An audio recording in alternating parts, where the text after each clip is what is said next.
Welcome to the podcast. It's the best podcast in the world. This is going to end up on the show. I know it, motherfucker.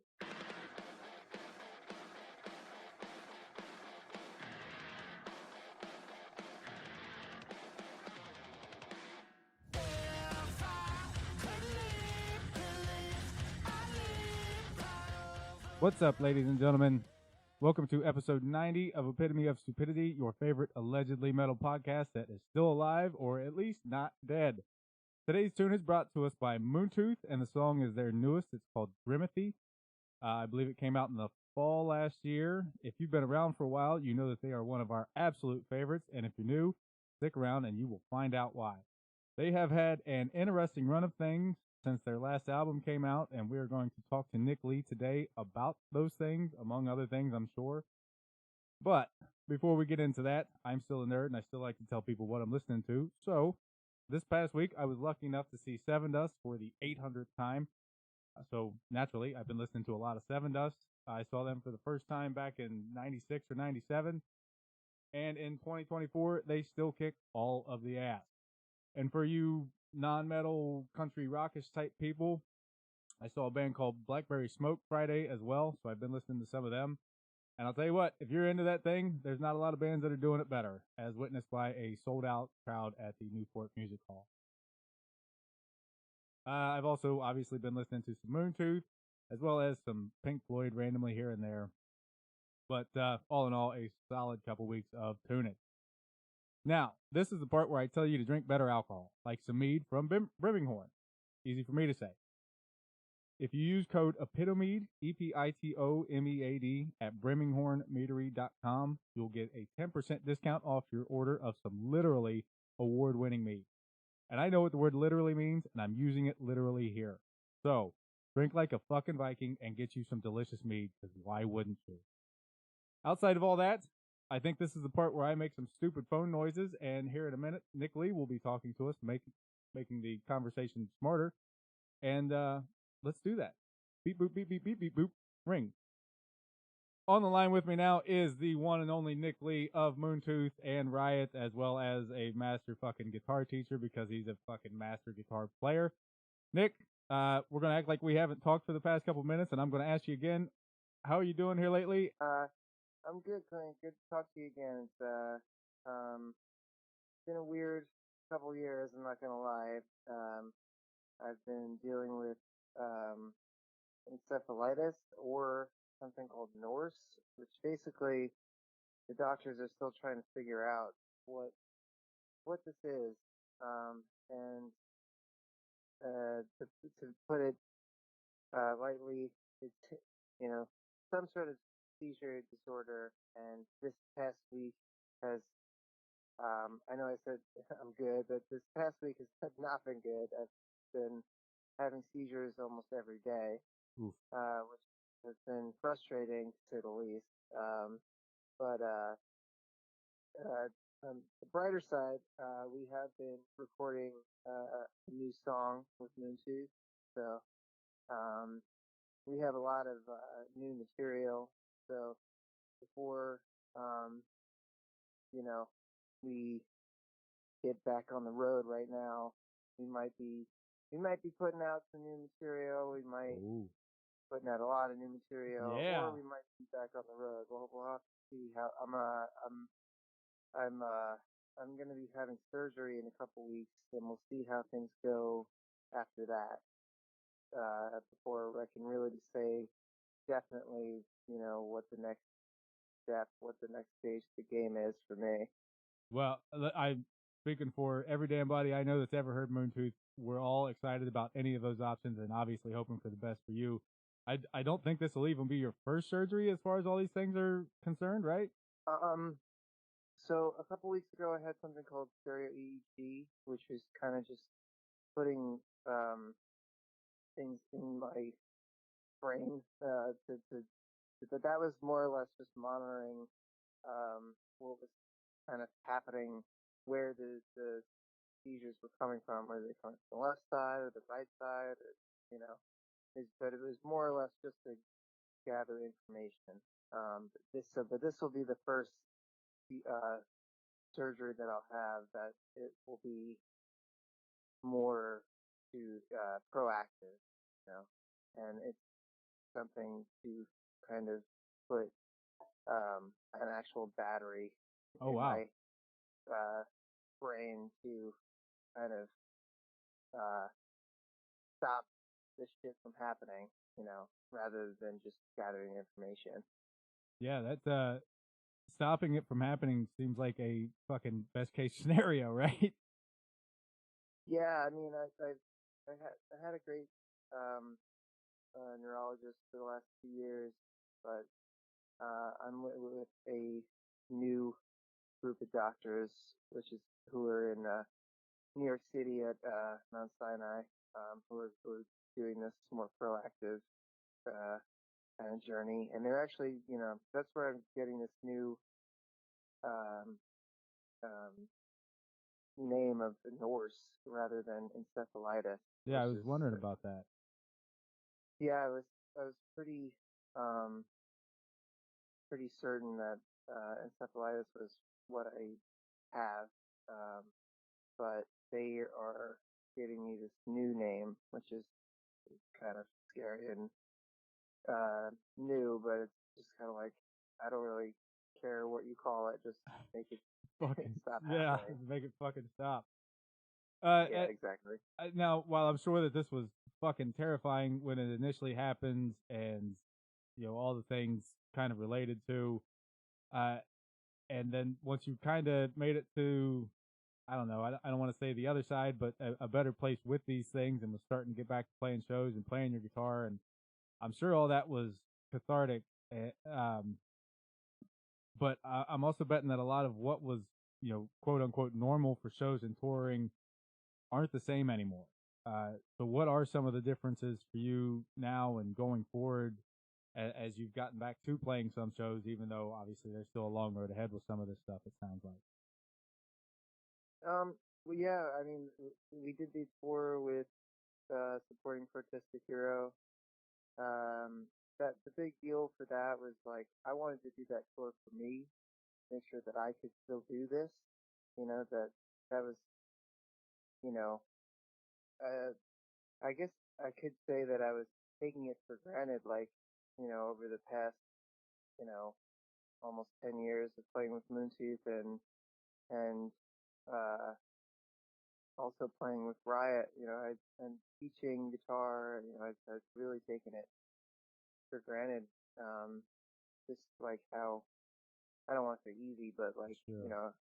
when I pick up a guitar, I can play, any of those Moontooth songs or any of those Riot songs, or, kind of just, feel ready to go, and Right. now I can kind of work towards getting back towards that place, but it's gonna be a while, to say the least. Yeah, But when I'm playing with Moontooth on that Protest Hero tour, as long as I put the time in, um, I had those songs ready to go, that material ready to go. But it was scary for the guys, let alone myself, that if I might have a seizure, at any point during the day, right.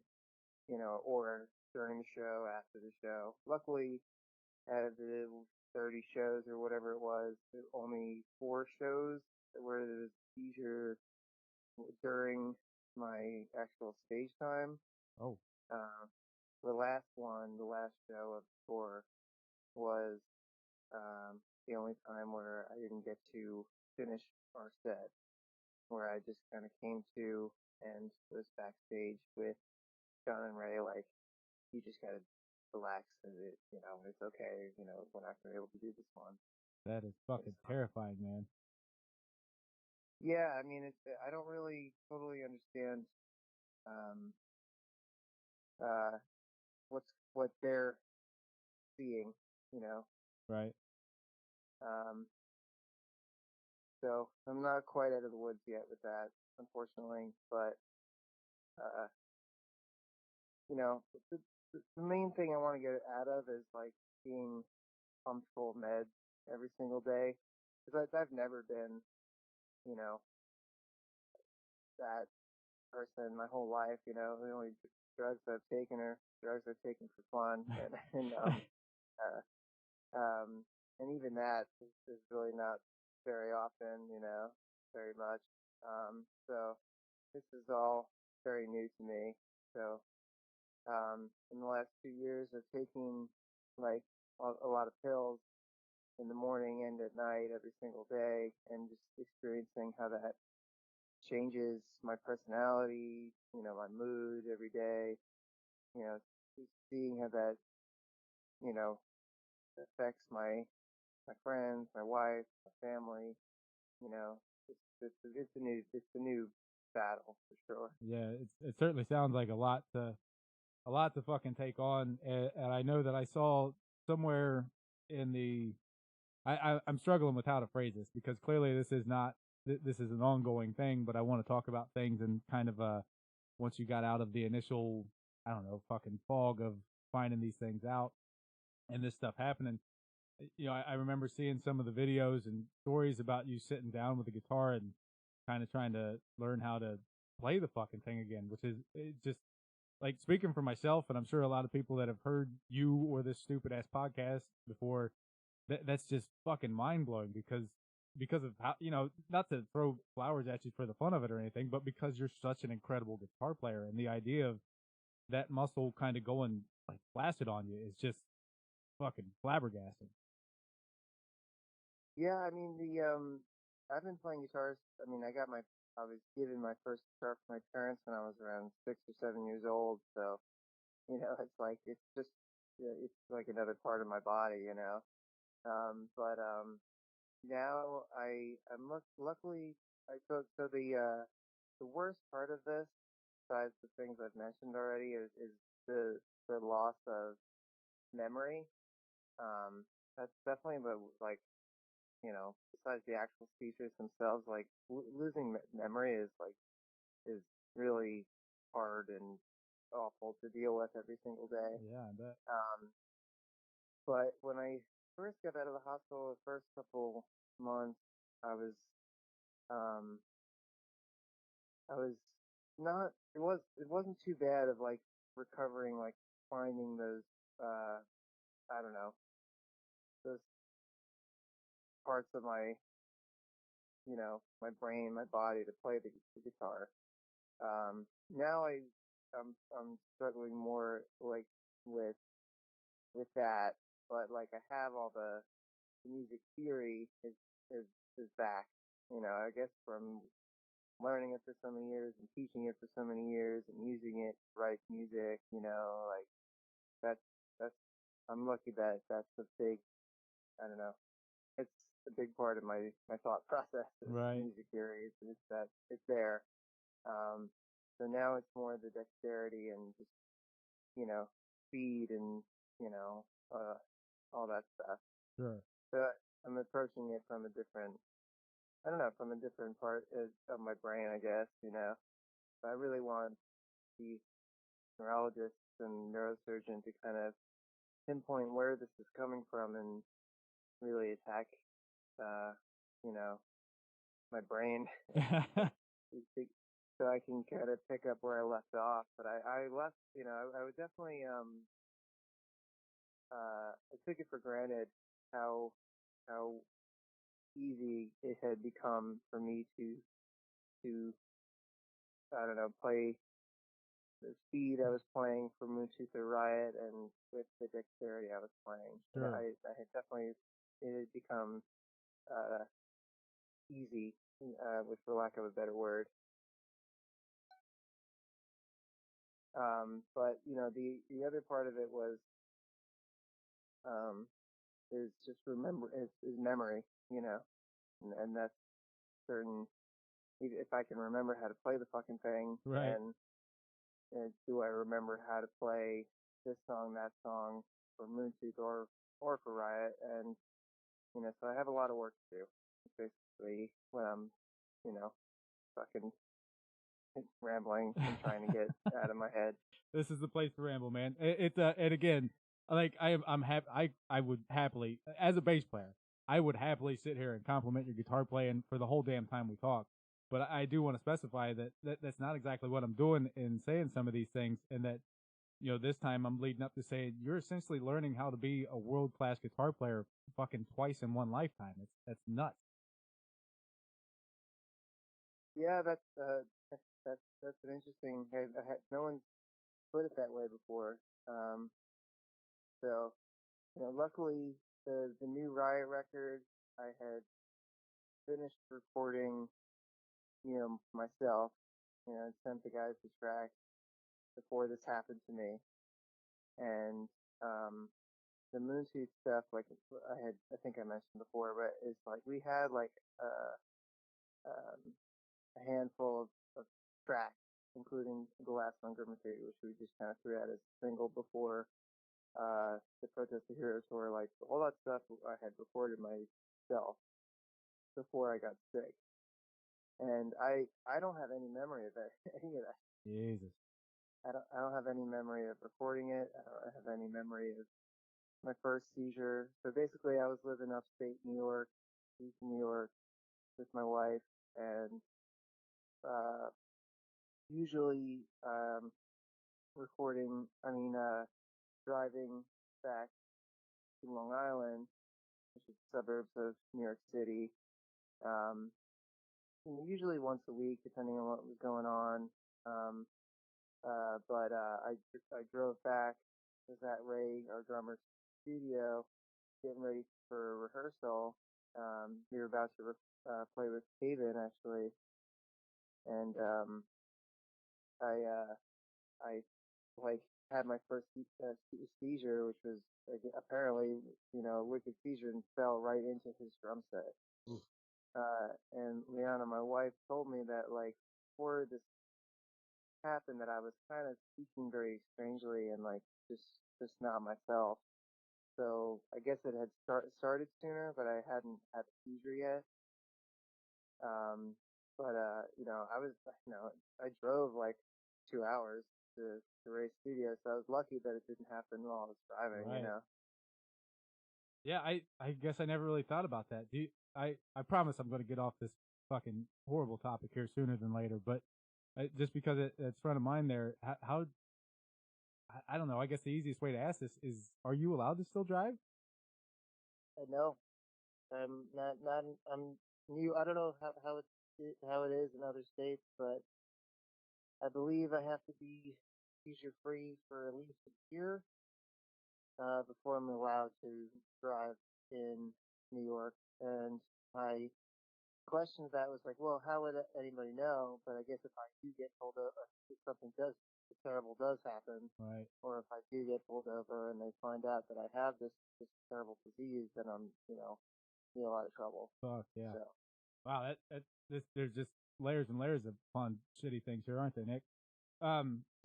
Like I said, I don't want to sit here and make you talk about this because I'm sure you're tired of fucking talking about it to some extent. So my last thing here before I pull out of this is going to try to lean into the positive. Um, as you were recovering there from that initial instance that you just talked about, I'm sure you saw, while knowing that you still have this long road ahead, I'm sure you saw that just how much of the music world that you're a part of collectively kind of got behind you and tried to support in a whole bunch of different ways, be it donations or stories or, articles here and there, or just fucking plain old good vibes. I assume that there was some version of, I don't know, fucking heartwarming or something like that as you came to find these things out. oh yeah, I mean the guys were and my family were nice enough to get a GoFundMe situation started, to help me. And uh, uh, when I was, you know,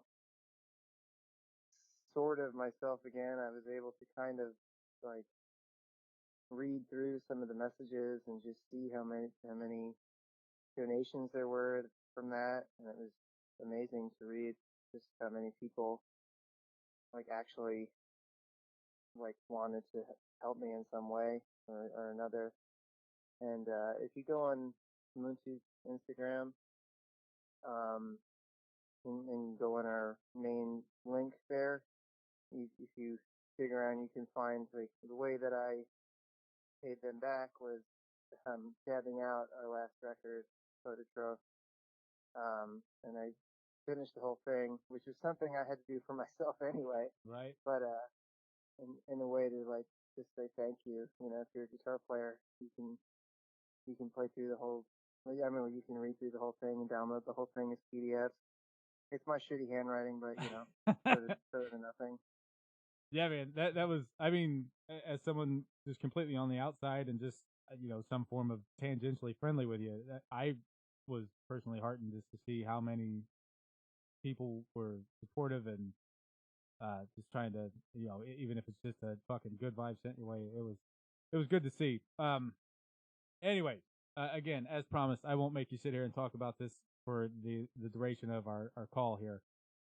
What I've got here to kind of start us into the next topic is, over the past, what is it, like 10 years with Moontooth, I think, and let alone with Riot, you've played a ton of fucking crazy tours and amazing shows, festivals, and all that. Do you have a personal favorite or a personal favorite story with any of these things? I mean, my memory unfortunately is totally battered, but like, I could think just from digging through some of this stuff. I mean, the last I'll just go with the last Moontooth show that we did at the Monarch, the Brooklyn Monarch.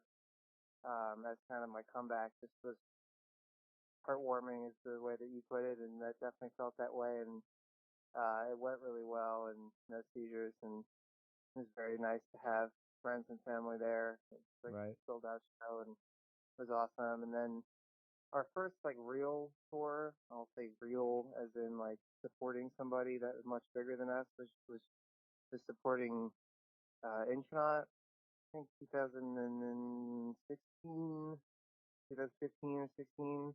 Um, just smoking weed with old ladies, and there's a very funny picture of that.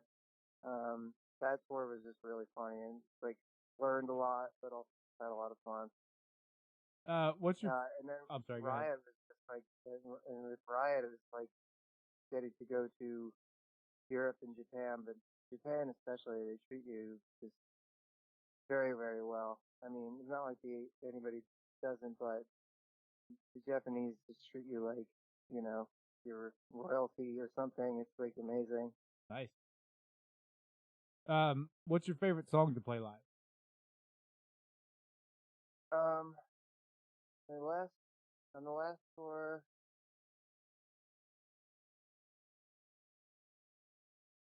I don't know. I mean, it probably changes night to night, to be totally honest. But I'd have to say probably All at All Angle, just because that's the one that seems to be the most well received, and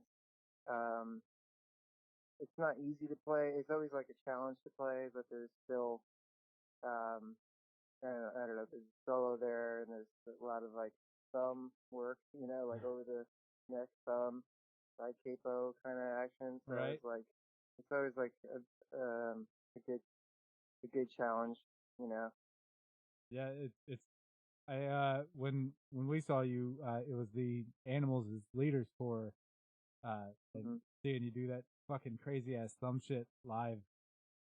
I guess this is just me working my way into complimenting how great a guitar player you are again. I think the last time we talked was still before COVID and the acoustic stuff that you guys did. I get the feeling that I'm going to test your memory here on a couple of these topics that I've got left, but I'm going to give it a swing anyways. How was it translating some of those songs to acoustic, and how did you guys decide on the covers, that Fiona Apple song and Sabbath Changes? Yeah, it was super challenging to move like songs like Trust and that are in like drop A and shit like that, to an acoustic guitar. But I mean, Moontooth does a lot of major key action, and like, and the music theory that I do remember, fortunately for me, I would not want to have to go back to school for this shit.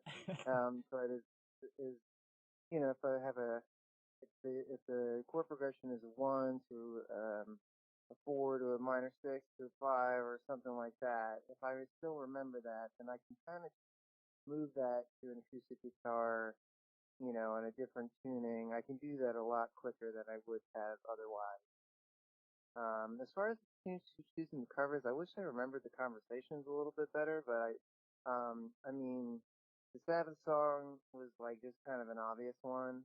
It's just because it's just such a beautiful song and it just works really nicely. And then I don't know, it's like we all love Fiona Apple, and we just thought that would be like a cool surprise. And also for me, I love the chord progression. It's super weird and just just bizarre, Yeah, it's I remember listening to it the first time I heard it. I'd look through the track titles and it didn't like it. I just assumed it was an unreleased song or something like that. And I'm sitting there drinking my coffee or what have you, and it dawns on me as the fucking song is playing. Holy shit! This is that fucking Fiona Apple song from the '90s. This is nuts. And it's a fucking stellar interpretation. I love it. It's great. The other side of that is that Six of Swords, I think it is, that was acoustic only as of now. Is there a version of that sitting around that's electric, maybe? No, that's just acoustic right now. That was written around the time we decided to do that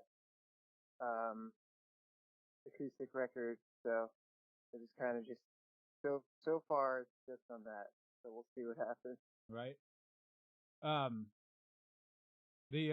My next thing here was to talk about the surprises that you and Ray were kind of leaning into in one of your recent posts, but I think you've kind of already alluded to some of that, haven't you? Yeah, we have a lot of new music that, fortunately for me, is kind of has been started to work on before I got sick, or is in the folder somewhere for me. But yeah, we have kind of similar to how we put out Grimacy as a single. Like we have more of that. We'll see how we do that. Put those songs out. Um, it might be singles, or it might be an EP, or it might be an album. There's a lot of conversation to have, but I'm really excited about the one that we are working on now. If it's anything like fucking Grimacy, it's for good damn reason. That song just whoops all the ass. Do you? I hate to phrase this like this, but I guess this is where we're at. Do you recall the inspiration or how that song was put together? For Grimacy? Yeah. And what the hell is a Grimacy? You know, a Grimacy is just life treating you like shit. I don't know. It's kind of like one of my stupid demo names that just lasted, I guess. Usually, John writes lyrics and vocals and comes up with something, that means something. Timothy was it's kind of just what that song sounded like to me. But yeah, I think it was kind of just trying to, if Moonchief wrote a Motorhead song, it's kind of like my, version of that, if that makes any sense. It does, and I'm writing it down so I don't forget it. Timothy equals Motorhead by Moonchief. That main riff, that first riff you hear, is kind of like a minor 7, like kind of more or less like you could totally treat that like a Motorhead song if you wanted to. Yeah, I love the connection there. That I would have never put that together on my own, but now that you said it, I can kind of fucking get my brain around it. Yeah.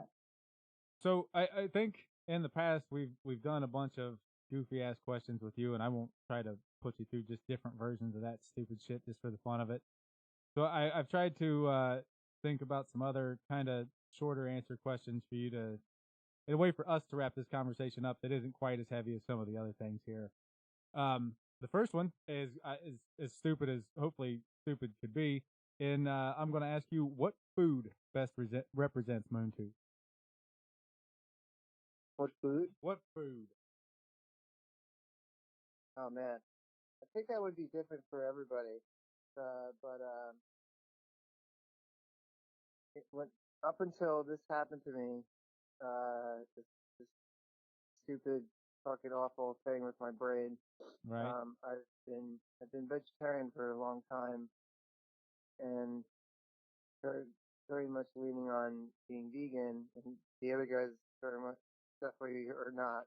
And when afterwards, just needing to get protein in my body, every day, being in the hospital for a long time. I mean, I was in a coma for a long time. After getting out of that, I started caring a lot less. I just started eating whatever, Right. was just to make sure that happened. But I don't know. I'd have to. That's a what food actually represented as Moontooth. It'd probably be like some gas station hot dog awfulness. It's not like we're getting treated very nicely out there, when we do get to tour. Right. So we'll see. Moontooth equals gas station hot dog. Got it. I'm sure that nobody ends up gassy from those fucking things either. What would the ideal non-instrument related sponsor for Moontooth or Riot for that matter be? Non what? Non-instrument related. Oh, geez. I hate to be so negative, but just somebody that's gonna help us out with a van and a trailer and driving it, so we don't spend all of our money on that. Dodge. Or Ford, whatever. The what would a dream collaboration be for you? Oh, I have to think about that for a while, but I mean, I just listened to because they're doing that kind of like collaborative tour with Lamb of God, but that Oh, Mastodon, yeah. that I just re-listened to. Leviathan? Sorry, this is what drives my brain crazy is if when I'm looking for something, Right. Leviathan, that's what I'm looking for. Um, the Brent Hines, when I first heard his kind of like just wild approach to like, um, I'm gonna I don't play metal, but I'm gonna also do chicken picking kind of Right. wild, stuff. That blew my mind when I first heard it when I was, like a teenager or whatever. Yeah, I'm like 85% sure that dude is actually a fucking alien. Yeah, I mean, I met him at Nam the first time I went, and it's kind of just like I didn't know what to do with myself. I was kind of just walking around Nam, like the music conference and gear conference, and I just was like, I don't know what the hell to do with myself. And he had like a signing where you get online to meet him and get your shit signed, and it's like, I feel like a kind of a dork doing this, but I was like, fuck it, I'll just do it. And I got online, and when I first got up to meet him, he was like, hey man, I love the hair, love the band, and just like just kind of just like sign whatever I had, like definitely just treated me like just whatever, just leave me alone. But that like, oh, another long haired guy with a band Right. that wants me. But yeah, he's definitely from another world. I would agree with you there. Yeah, he's fucking nuts, man. Um, let's see here. What would the best introductory song be for someone to get into Moontooth? Oh, like what's one of our songs? Yeah. Uh I would say Trust. Even with the horns? Say it again. I said even with the horns. Horns are so weird in metal. Like, I absolutely love a song with some fucking horns in it, but then other people will hear it and it turns them off. They can be very polarizing, it seems like. Yeah, I mean, I feel like that's a hard question just because it would be different for everybody, right? Like, Right. what would your answer to that be? I mean, my answer is trust. That was the one that really kicked the door open for me. So I don't know. I guess Yeah, I feel to like some it's degree, heavy, but it's major key. It's got a little bit of everything that we do in it. So yeah, that would be my answer. I think that, or I don't know. The previously mentioned All at All Angles seems like a good one too. Plus, you guys have the really fun video for that.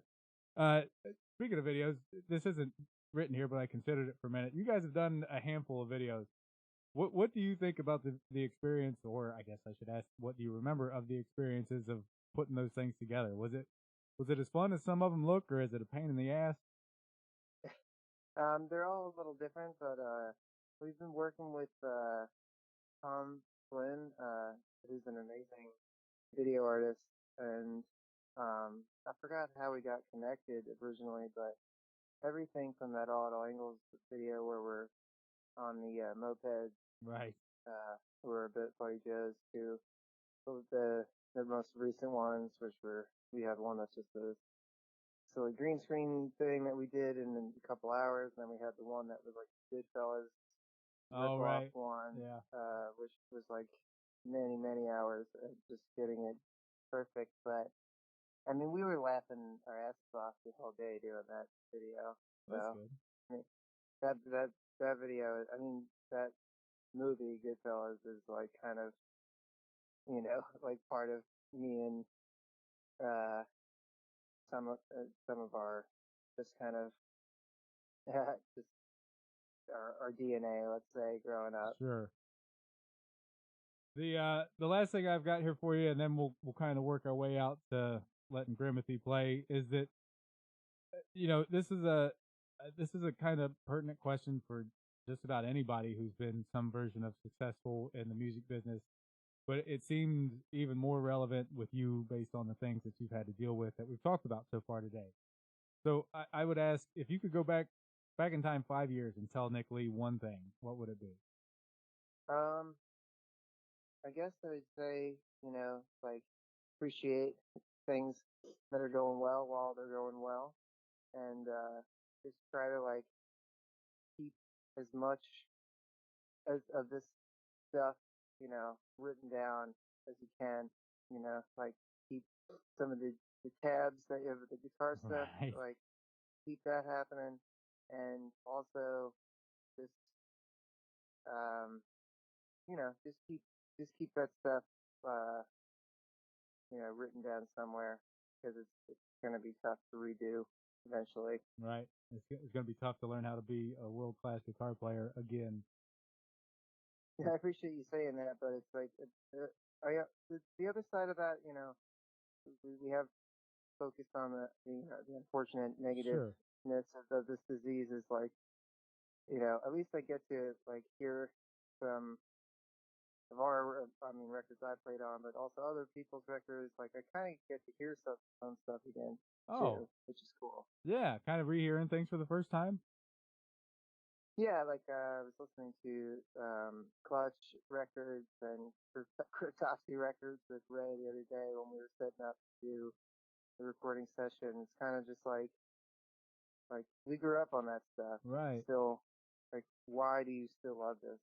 You know, that's that's a cool that's a part of the whole memory Sure. loss thing. Kind of a silver lining type thing. Yeah. All right. Well, I won't keep you much longer here, Nick. Thanks again for talking with me. Yet again. And obviously, best of luck in all these things going forward. Myself, everybody who listens to this stupid ass podcast, and the music world, kind of as a whole, kind of waits to see how you deal with it. And we're all sure that you're going to be able to kick some ass with it. And for the love of God, if the doctor that's going to be operating on you hears this for some reason, do your best work that day, buddy. All right. Thank you. Uh, Outside of Thanks, that, man. oh, I'm sorry. Go ahead. No, I was just going to say thank you, Clint. Oh, no problem. The I'm going to say to anybody hearing this, be sure to, once this is over, turn on any and all things Moontooth at maximum volume immediately, because you want your day to be better, and that's one surefire way to make sure it happens. Thanks as always to our sponsors, Brimminghorn. Review us on iTunes, give us stars on Spotify, whatever it is that you're listening to us on, to try to say that, hey, you like us. If you're not already, follow the podcast on all the socials, as long as all the socials are Instagram, Facebook, and Twitter, as well as Nick and the Moontooth fellas on the socials. They, I think they're on some more of the socials than we are. I think you guys do the TikToks and all that shit as well, right? Yeah. we're still kind of just Instagram, Facebook, Yeah. So let's say the ones that are somewhat older than I'm trying to remember to do the TikTok too. But when I have something to actually fucking put on there, then right. I'll do it. The video thing has never really caught on with me, but you know, I'm also old, so whatever. Anyways, that's enough for me. I will I'm gonna stop saying things. I'm gonna turn it over to Nick. I'm gonna let you introduce the song, and then we're gonna get out of here. Right on. Thanks for listening. Thank you so much for having me. Thank you everybody for listening to us talk about shit. But here's some music. Here's the reason that we're all hanging. So check out Grimothy. Follow us on all the bullshit. Damn right. Thanks, man.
Change.